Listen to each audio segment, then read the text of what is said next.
Good morning, good morning, good morning. Ngayong Sunday po, ngayong araw na to, i-share ko po sa inyo yung aking ah, mga natural veggies and spices na iniinom po para pang detox sa ating katawan. Ang mga ingredients ko po, mayroon po tayong cucumber and syempre, meron tayong cloves. Ayan.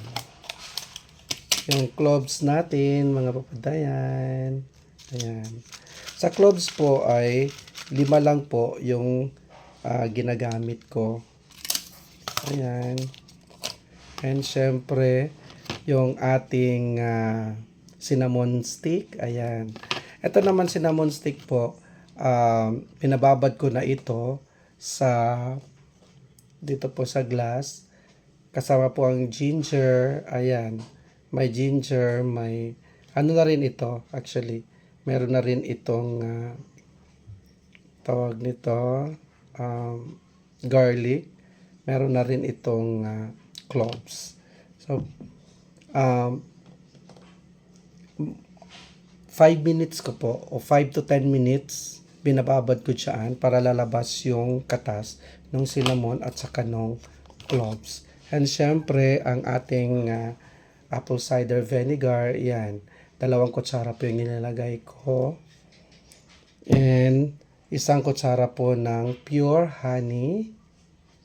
And ayan. So ito na po yung ating iniinom.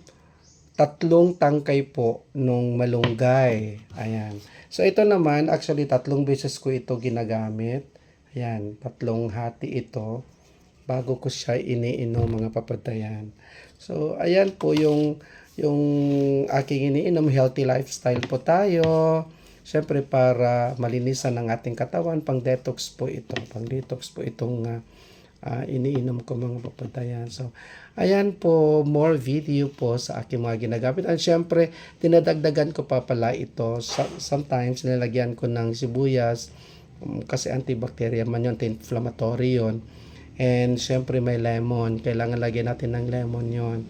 And then sometimes, may a pinch of baking soda yung nilalagay ko. So ayan po, mga papuntayan, maraming salamat. Sana nakaantabi po kayo at follow of course my YouTube channel Datota vlog, and syempre ang aking FB po. Ayan, paki-follow po ninyo ako, and more video to come. Iinumin na po natin.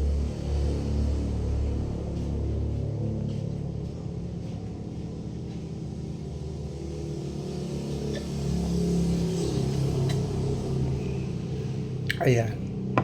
Masarap po siya. Masarap sapagkat meron siyang honey, and then napaghalo-halo na po, meron siyang lemon, napaghalo-halo na yung mga ingredients, yung spices, yung veggies po. So ayan. So maraming salamat, mga mapapatayan. Happy Sunday sa ating lahat. God bless us all. Bye.